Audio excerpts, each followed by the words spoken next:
Well, look, as already discussed in my session, sports has so many avenues to become a revenue spinner for the state in terms of career path, in terms of investments, but it all has to start with the government making sure that the facilities that they currently have, they're actually utilizing them in such a way that is attracting the private sector to come in and buy into what they're trying to grow. So when you look at all the stadiums that we have, those immediately are attractive propositions for brands to come and invest in. You have the Onikon Stadium, you have the Teslim Balogun Road Park.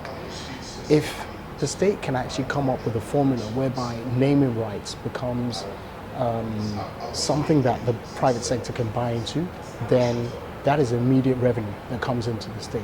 So for example, you could call the stadium Access Onikon Stadium. So they would have paid for the naming rights for a period of time, which would be revenue that comes into the state, and then the state is then able to use that to actually, let's say, create more avenues for sports to develop. So from a funding point of view, development point of view, coaching, you name it, there's so many angles to it. So look, I think there are a lot of positive signs right now in terms of what the current government are trying to do, not just in sports, but as a whole. I think when I talk about sports, I definitely know it can be better with the current government because I've already seen signs.